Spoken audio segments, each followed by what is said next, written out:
Good morning all, it's Postbag. No, don't click away. This is not me just opening some random Chinese plastic bag. This is interesting. This is a tale of international intrigue and subterfuge.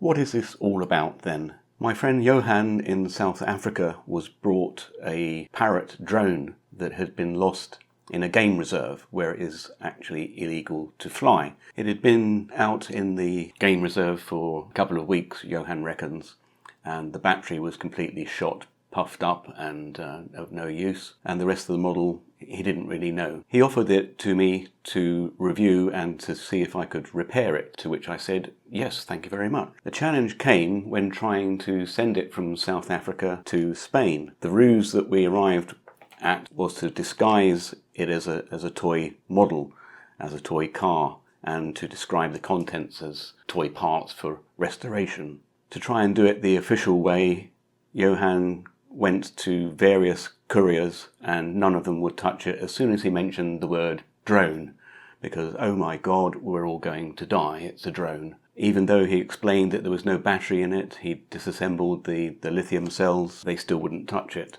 So the subterfuge is the disguise of the model inside the packaging, which Johan has done exceedingly well, I must say. Compliments you on your packing skills, Johan.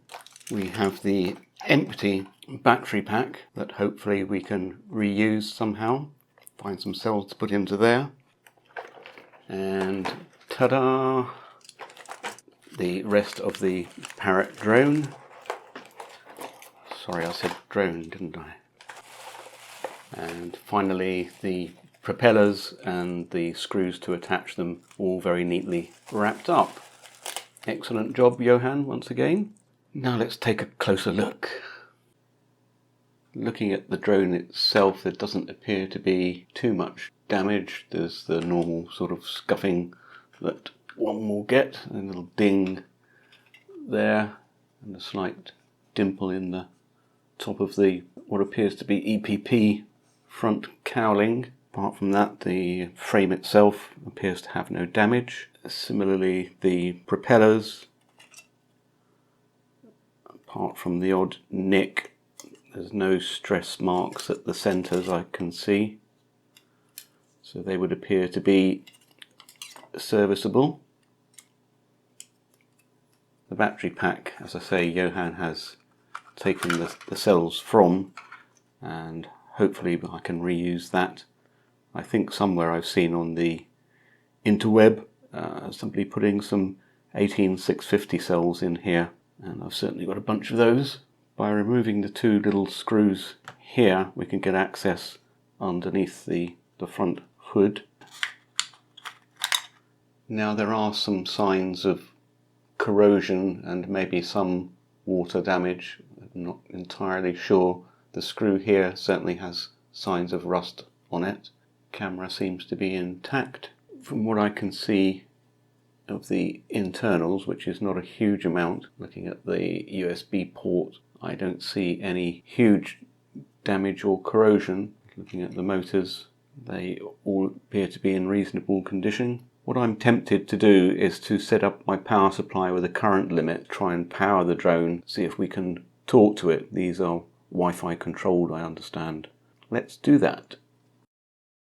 Looking inside the battery box, the original connection to the positive is here and the negative over there, and these would be the wires for the balance charging of the 3-cell pack. However, when I tried to use those two connections, there was no power supplied to the unit. What I've determined, and it's actually labelled on the board, P plus and P minus. If you've ever played around with BMS battery management systems for lithium packs, you will know that those are the power connections, and these are the battery connections. What I've done therefore is to solder an additional negative lead onto that pad, which will enable me to power the device to test it. That will simply plug in, connect my power supply and I've set the power supply to 12 volts and a current limit of round about 0.7 amps. Let's apply the power now. This is the arming switch on the back of the quad. Just one quick flash and then you can hear the fan spinning up, and that short beeping there I think was to initialize the motors. There is some current I can feel there. So far so good. On my smartphone I have a Wi-Fi analyzer, and that is showing me the Bebop and I guess what is the end of the MAC address to identify it. And this is on the 2.4 gigs setting. I've also downloaded the Parrot Free Flight app. Let's try and connect. Currently connected to my home network. So let's click on the Bebop. There won't be any internet connection.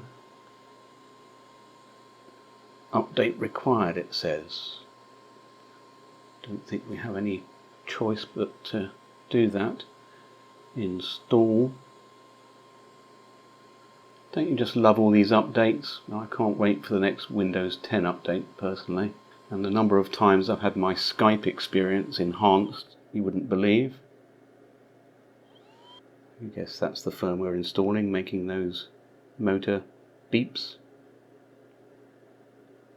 Connect your drone, it tells me. Connecting. Not connected, it says. I wonder if we have to do the old reboot trick. It's probably because during the update process it's disconnected from the drone. Maybe the Parrot is still rebooting. Yes, Bebop network has now reappeared. Go back to our app and it appears to be connected. I'm totally unfamiliar with this app, so bear with me. Drone memory could be interesting. 22nd of September 2017. Now I'm going to look at that offline because obviously there could be something controversial in there. What happens if we go this way? And launch. Not right now, I don't think. Now I'm not sure if we're supposed to be seeing output from the camera at this point. Clearly there's nothing. No, there appears to be no output from the camera for some reason. Need to investigate that. But in principle we're connected. Let me just take a look up here. It's saying camera and 720p. What happens if we poke that? That's just the switch between recording video and taking a picture. So I think we've done as much as we can for the moment. I'm just going to power this off. Taking a closer look at the connector for the camera, it appears that it is corroded. The next step will be to take that apart and take a look at that. I also want to check the GPS. I can't do that inside, so I shall take it outside and see if we can get a GPS lock. Otherwise we'll need to investigate these other connections here. The big question is, did the corrosion occur when the drone was still under power? When devices are under power, the corrosion goes a lot quicker and a lot more damage, which is usually terminal, results. But I will take it apart and no doubt there'll be a follow-up video. Great thanks to Johan out in South Africa for all of his support. It took an awful lot of time and effort to get this thing here, and I very, very much appreciate it.